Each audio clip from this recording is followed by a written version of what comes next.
I struggled on Sunday morning listening to the BBC News at 6 o'clock in the morning when they talked about Hamas, but they didn't talk about them as terrorists. No, they called them militants. Later on that day, I heard them described as fighters, and there's been one hell of a row going on. A letter sent to Lord Grade, the boss of Ofcom, by some very, very prominent barristers, saying, for goodness sake, just look at the Terrorism Act of 2000. Look at what the definitions of this are. What is going on? Now, John Simpson, BBC veteran, has defended this by saying, but if we call them terrorists, it means we're taking sides. Well, Roger Bolton is a BBC veteran, a Radio 4 presenter, Panorama editor, and now does his own podcast called Beadwatch. Roger, we know with every big issue the BBC will get criticised for whatever it says or whatever it does. But it seems in this case that the barbarism that was committed on Israeli soil, I mean, I don't see how the BBC can't describe that as being terrorist. It can, and it has described it as being a terrorist act. But there's a difference between talking about the acts themselves and then labelling the organisation a terrorist organisation. Now, the reason the BBC doesn't do that is it's a worldwide organisation. And what it wants to do, it wants people around the world to believe that it doesn't take sides, it reports, because there are a whole range of people in the Arab world will not want to believe the reality of what Hamas did. And if the BBC starts to use terms like calling it a terrorist organisation, they'll say, look, the BBC is taking sides. What the BBC's job is to report and to say, yes, that was an act of terror. Look at this.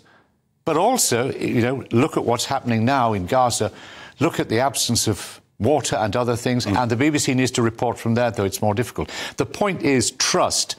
In the end, the BBC wants to be trusted to be impartial. But impartial doesn't mean you don't take sides when you see dead bodies. You say they're dead bodies. You say if they have been beheaded, they've been beheaded. Yeah, John Simpson's words perhaps were misunderstood in that context. He was saying the BBC never takes sides. Well, that's the problem with the BBC is appalling at actually explaining these things, and it often resents the fact it has to explain them. But, you know, it's understandable that if people see the horrors, why should they understand this distinction and the need, or the BBC's perceived need, which I share, to be regarded as impartial?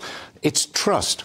And I say, you know, in arguments like this, there's a group of people just waiting to say, see, the BBC's biased. You've somehow got to get the information across to them.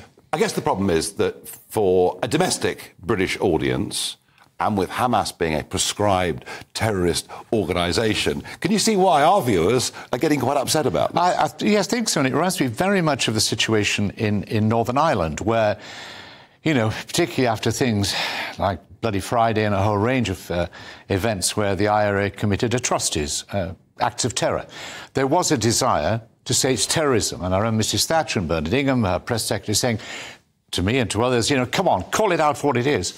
The problem is, it's militant Republicans committing acts of terror. And if you simply call them terrorists, those who support them, you know, will not listen to you. You needed to explore why they're behaving in that way, what is their rationale, and expose what they're doing. If you simply say they're terrorists and you use this appalling phrase, meaningless, it's not meaningless. You know, we should reject their meaning.